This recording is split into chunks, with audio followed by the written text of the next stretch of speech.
Hey, welcome back on the Good Morning Artesia radio show, and Superintendent John Ross Null is here with us, and we were just talking about the state championship football game. You had the opportunity to go and watch the game and experience the whole thing with all the fans that were in the stands, and you were telling me even the public education secretary came down to the game. He did, and it was, of course, we know how the score turned out, but regardless, we're really, really proud of our kids and our coaching staff, and just the progress that they made throughout the course of the season.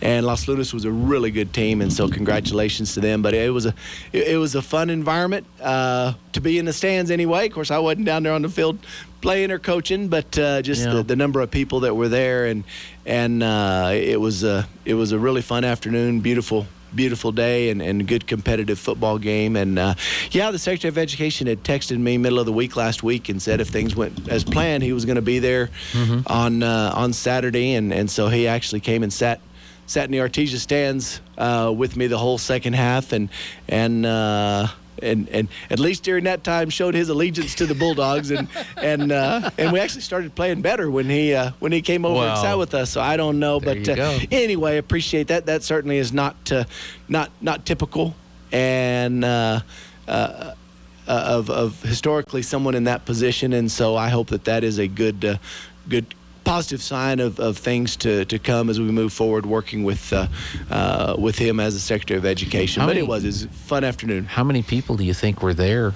between the Artesia fans and the Los Lunas fans? The Los Lunas superintendent estimated about 3,800. Okay. I'm not sure exactly what that was.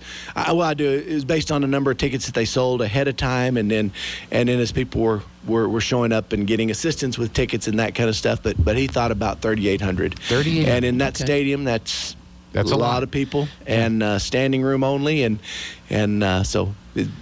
And that's interesting because you go back to the previous 2 weeks, and which we had the semifinal and the quarterfinal games here at the Bulldog Bowl, and 3,800 would be about half the homestands. Right. But we had decent crowds. We did. Both the Farmington game and the game the week before that with Mayfield. Right. So that was, I'm sure the NMAA was quite happy with that too. Well, they're in a much. I was telling you before we got on the air, I have an NMAA. Board of Directors meeting tomorrow in Albuquerque, and yes, as far as ticket sales and revenue and those kinds of things, NMAA is in a much better place than they were a year ago, and so thankfully that's what we're doing. Yeah, well, good. Well, what would you like to talk about today? Well, I haven't been here in a couple of weeks. I know Mr. Phipps joined you week before last, and then I was out of town last week during the Thanksgiving holidays, and so we're just gearing up for these last few weeks before the Christmas break, and wrapping up this semester, and so just a few things that I would share, and I actually sent these things out in a letter to families on Sunday evening. Just a few reminders and letting them know some new things that are taking place as we wrap up this semester. But one, just asked them to thank our staff every chance that they get. We talk often about how fortunate we are in our community to have the support of our community and the partnerships that we have in our community.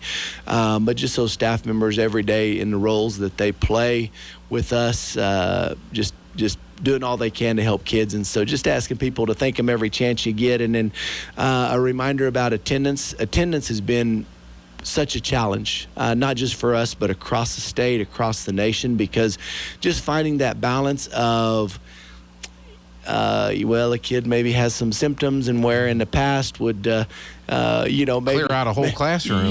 Maybe give them some medicine and send them to school, and now it's not quite that easy and more complicated, and also for our nurses working with parents and just trying to decide whether a student should be okay to come to school or better to stay home, and those kinds of things. But regardless, good attendance is so crucial, and we're just asking parents, unless their child is sick, just to do all they can to make sure that they're at school regularly, and also just reminding people that every school campus has opportunities for intervention and tutoring outside of the regular school day, whether in the mornings, at lunch, after school, and encouraging people to take advantage of that.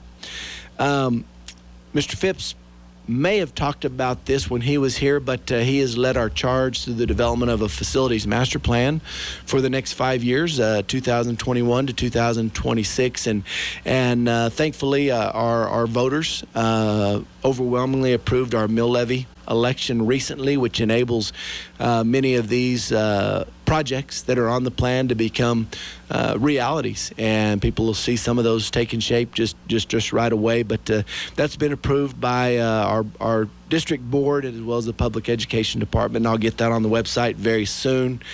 A couple of COVID related things. There is now a test to stay program for students and staff if they're exposed to COVID at school and considered a close contact. They no longer have to automatically quarantine the 10 days. Now, for students, it has to be with parental consent.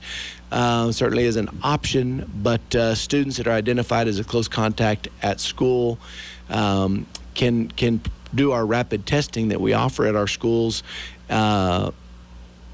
3 times over the course of about 5 days. And if they test negative, they can just continue staying at school, riding buses, participating in athletics and activities, and all of those kinds of things. So if a student is considered a close contact, the nurses will communicate that opportunity to parents, and then the parents can decide if that's something that they want to do. So what's the option if they don't do the If testing? they don't do the test to stay, then just the normal quarantine for 10 days. Okay. Yes. A couple of other things regarding the vaccine that I sent out, regarding COVID. Just a reminder to families that students now ages 5 to 11 are eligible for the vaccine, and just encouraging them to talk with their doctors, do their research, and make a decision that they believe is best for their families, but wanted to help get that word out there. And then finally, just what a key component of education the communication is between school and home. And if they don't feel that that's taking place, please contact us and reach out to principals, reach out to teachers, and if they're not hearing from us. And so just a few reminders just for folks as we wrap up this first semester. Sure. No. On the COVID, how are the COVID numbers in the Artesia schools? I know there's been a big spike in other parts of the state, but what are you seeing here in Artesia? Sure. And so, Gene, primarily what I do to monitor that is really look at a rolling 14-day period, and for each school campus, look at the number of cases that have been reported during a 14-day period that those kids or staff members have been on campus while considered infectious. And so we monitor that, and if it starts to get about 3%, then you start to have some growing concern. And if it were to get to 5% of the population, then there are some enhanced COVID-safe practices that we would put into place.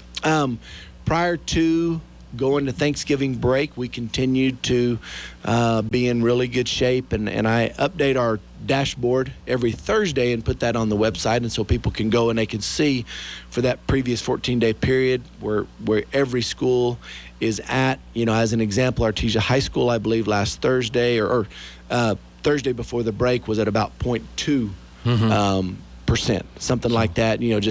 Just a few cases over that previous 14-day period. Yesterday and Monday, our nurses were really busy with reports of cases from students, parents. We appreciate them notifying us. Yeah, I know we're wrapping up. No, we need to go to news. I didn't know if you wanted to stick around or talk about that right after the news. I can stick around. I've got. Okay. Yeah, I can stick around for a few minutes. We're going to be back, talk about the job fair coming up. Don't go away.